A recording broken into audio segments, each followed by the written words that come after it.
All right, welcome everybody. Rob Provencher here from Westmount Photography. My first ever studio podcast. It occurred to me earlier today, why not do a podcast for Westmount Photography? So here you go. Talk about random stuff, goings-ons, and other interesting bits of information. Okay, so first thing I want to share with you, this is scary, so brace yourself. Here's a picture of me when I was 16 years old. Do you believe it? Look at that. Look at that wallpaper. We used to think that wallpaper was really cool back in the day. So I look a little stoned. I just always had that dopey look when I was a kid because I was very clueless and I was a bit of a troublemaker. I do remember that velvet top I'm wearing in this particular picture. It was one of my favorites, and I wore it all the time. So here's a picture of me when I was 19. See on my left shoulder? That's a camera strap. So I discovered photography when I was 19 years old. I'll tell you a little bit right now about how I got into photography. I was in high school, grade 12, 2.0 I call it, because I got kicked out of high school. I went back the next year. I was actually smart enough and attentive enough to go back and say, well, maybe I should finish my diploma. And the very end of the year, my sister she was 1 year younger than me, and she was actually the brainiac of the family. She went on to become a lawyer, and she's all got, one of them, their fancy degrees and estimations. But anyway, she grabbed me in the hallway and she said, did you go sign up for college? I'm like, no. And she pushed me into the guidance counselor's office, and I signed up for Cambridge College in what was then, at the time, audiovisual technician, bit of a bird course, sort of. So I took that course, and I took it for 1 semester, and I discovered photography through that course. And decided I wanted to do photography full time.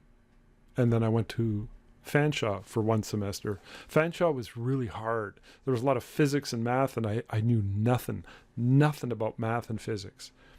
So how I got in there, that's another story for another day. But the point is that I wanted it so bad, I did anything I could to get into Cambridge College photography program for 1 semester. I quit.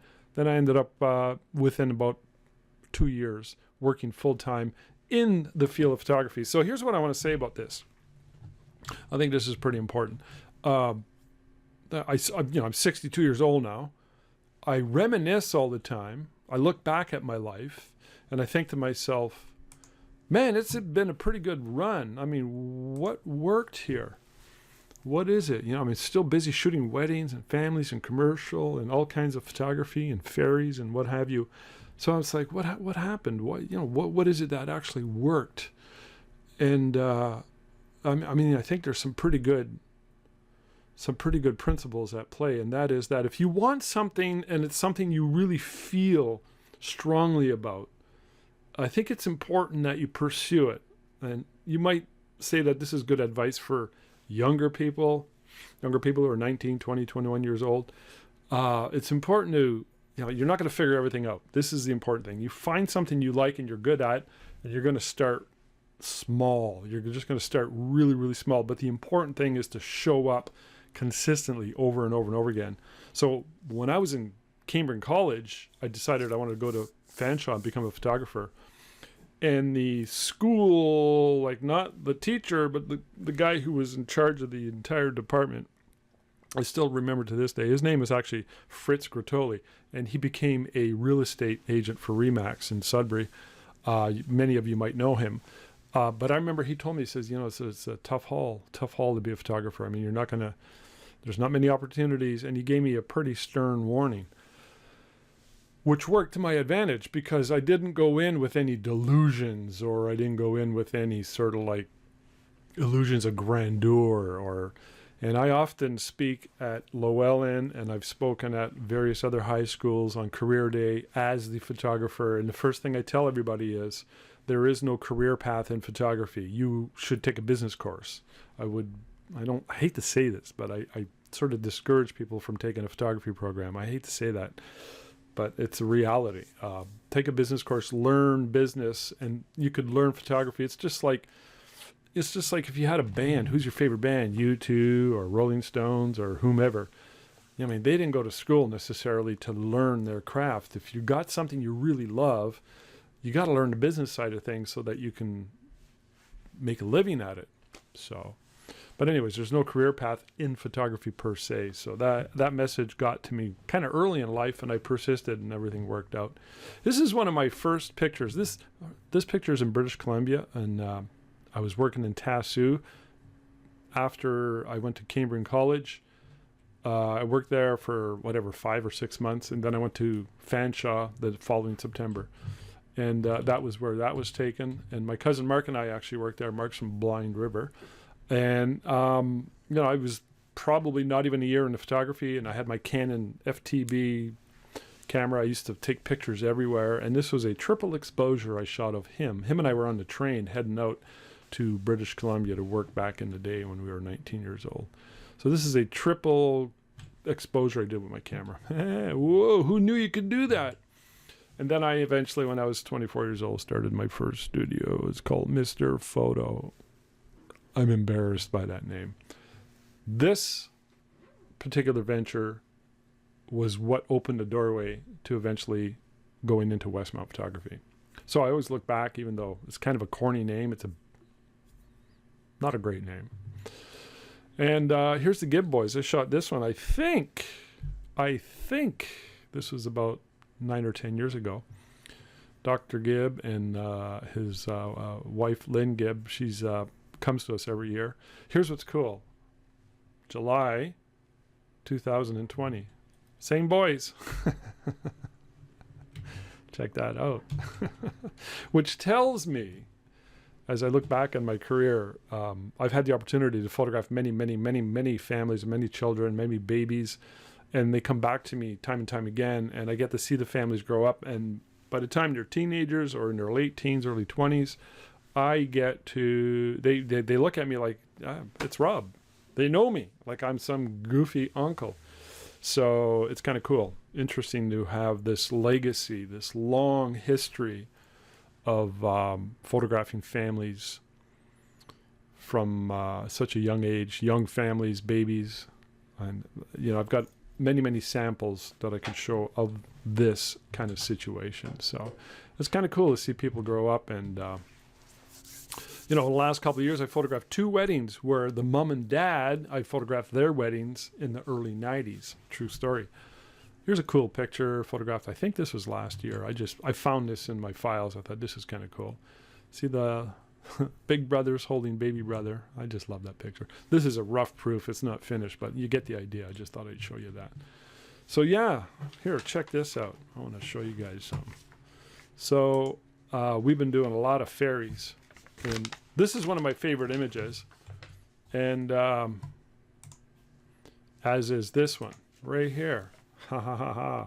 So I was doing Ferry Day in Sault Ste. Marie, and this little Ellie girl shows up with a painting for me, and she gave it to me, and I thought that was very kind and very sweet of her. So I have it hung up in my office over here next to my right. And oh, by the way, do you like my Bob Marley lava lamp? Yeah, man. So yeah, these 2 girls were from Ferry Day last year. I love photographing sisters. And now I'm experimenting with this particular shot. Tell me what you think, if you like this. One baby sister's looking at the camera, an older sister's looking down. It's kind of a mood shot. You can see I added some craquelure sort of paint effects to it. And yeah, this is one of my favorite sessions. I have so many ferry sessions examples I could show you, but I'm just going to show you this one and this one. It's been a very busy summer. We're very grateful for that ferries are so popular, even with the little boys, and sometimes we get grandma and mom coming in, 3 generations coming in with their granddaughters or their babies, and they do these ferry portraits. We went to Sault Ste. Marie a few weeks ago. We did a Ferry Day event there. That'll be our 6th year going to Sault Ste. Marie. Back in September, we went to London, Ontario for our 2nd year. Hugely popular. And last September, end of September, we went to John Butler's studio in Pembroke, the Ottawa Valley. Seems to me we went somewhere else. Oh yeah, well, Sudbury. That was a couple of weeks ago. We had Ferry Day in Sudbury. So there's my daughter, my baby girl. She's all grown up now, 25 years old. She painted this. If you're going down Lawrence Street, you can see the painting of the wall, which she created. So at night we went in with a projector and we projected this. This was something she created, and we took a picture, we scanned the file and we blew it up and she outlined it on the wall, and then she was able to fill it in during the day. She's quite the artist. She's graduated from Cambrian in May, working as a graphic designer. She got a job 15 minutes after graduating, got a job with Ivy Group, which is an immigration company, and then she got another job in late August working for Dr. Barr. You all know Dr. Barr, and she's their full-time graphic designer. So she's progressing and getting, promoted in her field. Graphic design, I think, is a very suitable profession for her. I dropped that seed in her brain years ago, and she ran with it. After going to Western for a year in creative visual arts program, and then taking a year off to travel, she went to Thailand and Cambodia, and then which she paid for on her own. When she told me when she wanted to travel, I said, "Hey, do it, man. Go." But I ain't paying. So she had to save all her money working at Starbucks. So, but anyways, yeah, that's her creation. Very colorful, bright. It's sort of a piece you can see on the right. It says La Speranza or something like that. That's Italian, I believe, for hope.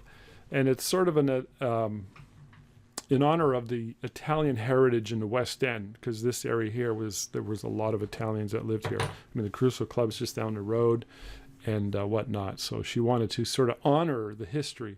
The building that our studio is in was originally the Fabro building. And so a lot of history there. This building was actually built pre-World War One. So here's some Tina, my wife, you may or may not know. She has this side hobby she got into 3 years ago. She took a course down at Halliburton School of Art and Design in jewelry making. She liked it so much, we went to Toronto and bought a bunch of equipment. She started crafting and making jewelry.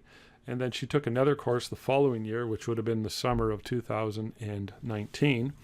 She was going to go back in 2020. Obviously, nobody was going anywhere in 2020. I was going to go and take a course. They had a course on blues guitar, and I was going to take that one the same week she was going to be there. And potentially her daughter was going to take a course on something to do with design. But anyways, there's Tina at True North Made in the mall. So all her stuff is on display there. People love her stuff. And she has a very unique style. It's called Secura. And you can see she's wearing a piece right there. So yeah, she's, COVID friendly. If you go to the mall, this is an amazing store, True North Made. I think it was 3 ladies who started it. And what it is you have to apply to get in if it's handcrafted stuff from all local artists. And they're like, they have so much demand to put their stuff on display. They actually have a waiting list now. So their stuff is curated. Not just anybody can go in. They want to have a certain level. And if you put in time, if you volunteer time to run the store, which Tina does a few days a month, they don't pay her. They give her a discount in the amount of commission, because all this stuff is sold on consignment. So it's kind of cool. So yeah, check it out. It's in the shopping center. All right, so I want to talk about Costa Rica, because every time we talk to people, they often ask us about Costa Rica. So this is from last February. Now, this family here is from northern Minnesota, I think, if I remember correctly, possibly Wisconsin. 2 years ago, they hired us to do a family photo. And at that time, the mom was pregnant. And last winter, he contacted us and asked if we would do another photo shoot on the beach in Costa Rica. And I love doing this kind of stuff. You see where he's throwing the kid in the air. I'm like, wow, this kid's flying. This to me is a family photo, the way a family photo ought to be. It's very candid, natural, and people are just doing random stuff, including flying in the air. Little kid's flying. He trusts dad, and this kid's being a goofball. And there's the baby who was last year in mama's belly. And then this little girl's just doing her thing. So yeah, Costa Rica is a thing. And here's another family. They're from Sudbury. There's mom and dad. I don't remember her name. I'm so sorry. His name's Chico, I believe. They're from Sudbury. And there's their 3 kids. There's the family. Same beach. That's the same sunset. Well, different time. And there was the family photo we shot of them. There's the 3 kids at sunset. So, yeah, I just wanted to share that with you. So, yeah, if you have any questions about Costa Rica, send us an email. We'd love to help you out. We're hoping to go this winter. Maybe not for as long as we normally could. Not 100% sure. But Tina's going, hell or high water. She told me she's going. I said, all right. I've been telling her not to get your hopes up, but I like to err on the side of caution. And people ask us about Costa Rica. They find it's kind of like, what? Who goes to Costa Rica every winter? Well, people go to Florida every winter. And I call Costa Rica our summer cottage because we work our butts off from April to December, and I work Saturdays, I work Sundays, and this is our summer cottage in the wintertime. A lot of people have cottages around here, which is very popular, as you all know, and we do the reverse, so it's kind of cool. Somebody told me once, oh, you're so lucky you get to go to Costa Rica. I mean, I wish I could travel. And I'm like, anybody can do it. When I first married Tina, there she is. One of the first things I asked her was, what do you want? What do you want out of life? Because I believe in goal setting. I've always been a big goal setter. And she said, I want to travel. I'm like, all right. And we're going back to 1995, by the way.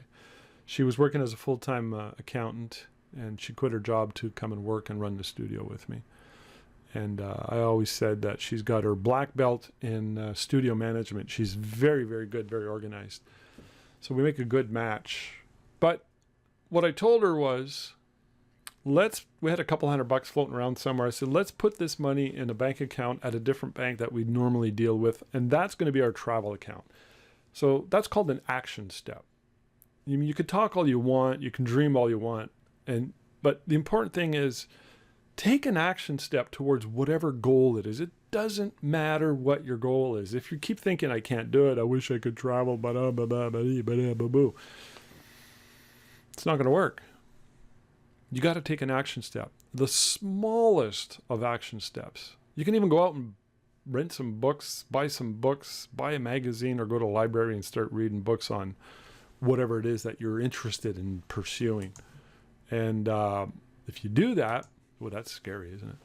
If you do that, it starts to move the universe and things start to come together. And what happened for us was after about 4 or 5 years, when our daughter was 5, that's her right there, we started traveling every year with her and eventually ended up settling in Costa Rica.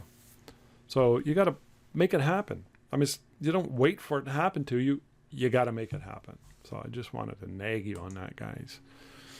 So Tina, as you may or may not, I'll talk about Pink Door Weddings, which is our new service we started last year. 2019 was our first year doing pop-up weddings. So you might be wondering, what's a pop-up wedding? And there it is. That's the first thing people ask me, what's a pop-up wedding? And that was the first thing I said when Tina told me. No, actually, Tina didn't. Well, she did tell me, but I didn't really hear it because it didn't go in my brain. She had one of those conversations. But Alex asked me. I've known Alex since he was 18. He's now, I think he's close to 30 or so. Came in for pictures, and his girlfriend at the time said, when we get married, Rob's doing our wedding. All right, I like that. And so he asked me, he said, by the way, do you do pop-up weddings? I'm like, what's a pop-up wedding? So I went to my wife, Tina. I said, Alex asked me about pop-up weddings. And she goes, yeah, I told you about that like 6 months ago. She showed me an article, but it didn't really connect. So we looked into it, and a pop-up wedding technically is a small, intimate wedding, up to 25 people. And we do also pop-up wedding day events where we go and we'll photograph and officiate 3, 4, 5 weddings in one day. And we've been doing those starting last year, 2019. Tina is now a wedding officiant. She's a legal wedding officiant with these guys. And when we first decided to do pop-up weddings, we sort of had a bit of an argument as to who was going to be the wedding officiant, because she's way more low-key than I am, and I'm the one who does like Toastmasters, and I have kind of the goofy, outgoing personality. And she said, no, I'm going to be the wedding officiant. And so she went and took the program, and she's certified in Ontario to officiate weddings. And since then, what are we, November 2020, she's probably officiated close to 20 weddings since then. So it's working out. Pink door weddings, I see it being a thing. They're economical, they're fast and easy, stress-free. People love them, you know, and they're very popular with the millennials, who have told us they love this idea because, well, they save a lot of money. They save like $30,000, $40,000, which they want to put towards something else, maybe buying a house or something more permanent, or travel or whatever.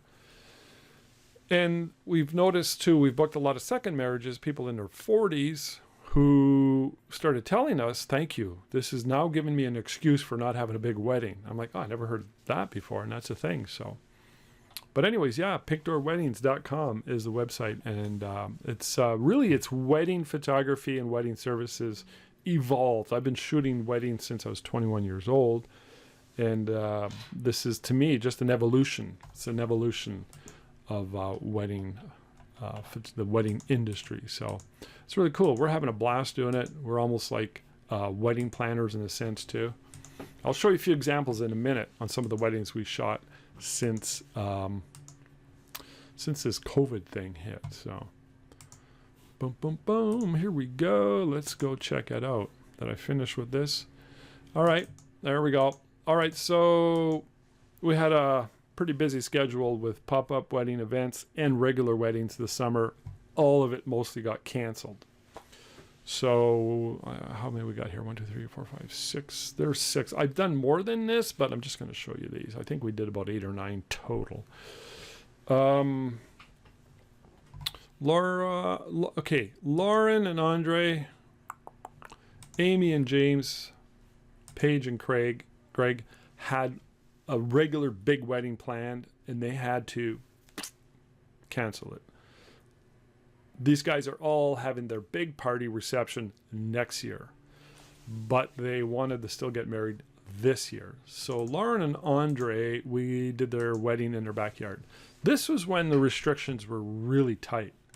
I think this was in June, and I limited 5 people. See the fence right there? So there's a fence identical to that right behind me when I'm shooting this, and all the parents were in the neighbor's yard looking over the fence, and that's what we did. It was really funny because the mom was really short, and I could just see her. I felt kind of bad for her. I was like, well, why don't we get her a box to stand on or something? Anyways, it was wedding. Now, when we showed up, it was raining. See that? It was peeing rain. There's the mom right there in the middle, and there's Tina on the right. And that's the groomsman, the groom's brother on the left. So we showed up. It was raining. Then it stopped. And then it was raining. And I just, we're just like, whatever. It was a Saturday. I said, if you guys are cool, let's just wait it out. And eventually, so I went inside. There's the bride, the beautiful bride, and her beautiful dress. And we painted the wall, by the way, to match her ribbons on her dress. Not really. That was just a coincidence. And the sun came out. The grass was soaking wet. You see that table right there? That was drenched. See that chair? You could see it right here. It's soaked. So Lauren and Andre had almost like a full wedding, but it was a pop-up wedding, and got married in the backyard. So that's just the reality. People they adapt. So same with Amy and James. They had a big wedding planned, and this was actually only about a month and a half ago. They had to, one of their friends who are standing in the bridal party couldn't make it in person, so they were there by iPad, which I thought was really cool. Virtual groomsman and bridesmaid. There's the mother of the bride walking down the aisle with the iPad. Isn't that funny? And there's the first kiss. So there's a bit of a height difference between these guys. Look at Amy. She's got to get up on that step to reach up to James. See the stretch? There they are. Now this is a church in Coniston. It's a historical church. It's really kind of cool. It's small. It's quaint. It's very kind of romantic. And they contacted us back in the spring when they saw our ad in the 50 Plus magazine and asked us if we wanted to rent it. So we've used it about 3 times already this summer. And there they are, James and Amy. So they're having a party next year. Almost like 2 weddings, really. All right, this is Angel and Dustin. Now Angel and Dustin, this is recent because you could tell by the fall colors. This was only in October, so not that long ago. So they wanted to get married on our pop-up wedding day event, which we had scheduled. Yeah, this was Thanksgiving weekend. We had scheduled a pop-up wedding day like we did last year at Northern Water Sports. But we couldn't get Northern Water Sports because the city not renting anything out. We've been waiting, week by week by week and making a bit of a nuisance of ourselves because we've been calling almost every 3 days. Can we rent it? We were trying to rent Fielding Park where we had a pop-up wedding day event planned, but not to happen. So we were going to bring these guys to that same church in Coniston, and a few days before we were checking out the weather forecast, and it was going to be about 15 degrees Celsius and sunny. So, and they wanted to elope. We did 2 elopements that day. I'll show you the second one in a minute. And so there's Dustin showing up. There's Tina greeting him. And it was sunny. It was 14, 15, 16 degrees. An ideal day to have an elopement. And there's Angel showing up with Pete from the limo guy. Nice guy. So she wanted to arrive in style, so she called up his limo service and came in style. And technically, he sort of brought her almost down the aisle. Well, right here, she walked on her own. So here's right on the beach, right beside Northern Water Sports on Ramsey Lake. Now, if you happen to walk right through that forest right there, and you went over that hill, you'd get to Science North. It's literally right over that hill. So it's a quiet little beach. And that's where we did 2 weddings that day. Thankfully, it was ideal. It was great. It was absolutely perfect weather. We got lucky. And there they are. There they are. They wanted a cake. They wanted the toast. And it was just the 2 of them. And we went on the docks, and we went in the forest, and we did some of them laying on their back, covered them with leaves. Fun stuff, right? All right, so that's one of 2 elopements that we did on Thanksgiving weekend. I'll show you the other one, which is Sarah and Corey. So Sarah and Corey, same day, started to get really cold. This is late in the day. This is like 5:15. Dustin and Angel were about 1 in the afternoon. So these guys, they wanted to get married later, but the temperature started dropping and the wind started picking up. Oh, it started getting really, really cold. So these guys have children. The children did not know they were getting married. The next day they had a Thanksgiving dinner and they announced it to them. Ta-da! We're married. We're legally married. What you don't see here is how cool and cold it was getting. It was freezing. The wind was picking up. And especially here, you see the water. It was really nippy because the wind was shifting to the north. So right over there is Science North, and this is right behind me is Northern Water Sports.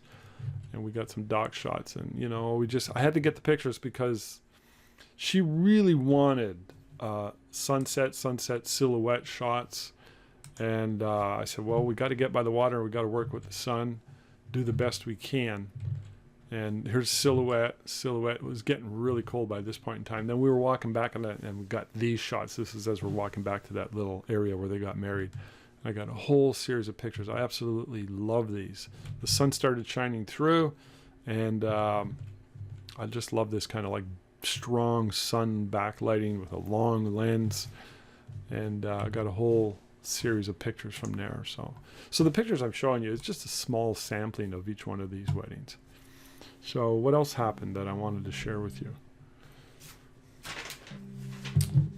Somebody's calling me. Here's another wedding that Tina officiated at. Now this was more of a larger wedding. This is Paige and Greg. They had a big wedding planned in Little Current, and they decided, no, we're going to get married at our house in our front yard. They live way out in the bush past Lively, but they got ready at that hotel in Lively. And as you know, I like shooting lots of black and white candids when I shoot a wedding. So these are some of the samples. And there's in the hallway. It started raining outside, so I got Greg and his boys, including his dad, right in the hallway there. Just a quick candid shot. And there's the beautiful bride inside one of the rooms where she was getting ready. So they had a bus. We took the bus from this hotel to Fielding, where they were going to do a first look. He hadn't seen her by this time, even though we were all in the same hotel. And we went to Fielding, and then we had to go all the way out to their house, which was a good 30-minute drive. The bus had to come all the way back to Lively, pick up the rest of the people, go all the way back. But it worked out. So here we are in Fielding. She gets to see him for the first time. He gets to see her for the first time, and there they are. First looks are pretty popular. They're before the ceremony, you know, and not everybody wants to do that, but most people are okay with it. And if you're more traditional, the first look will be usually when he sees her walking down the aisle for the first time. But a first look is typically about 2 hours before the ceremony, scheduled ceremony time. While we were here, we also did a couple group shots of the bridal party and with the parents and that. We did a bunch more of those later. I mean, the bride and groom and bridal party. But when you do the first look, it's kind of magical in a sense, because the first look is unique. It's to them.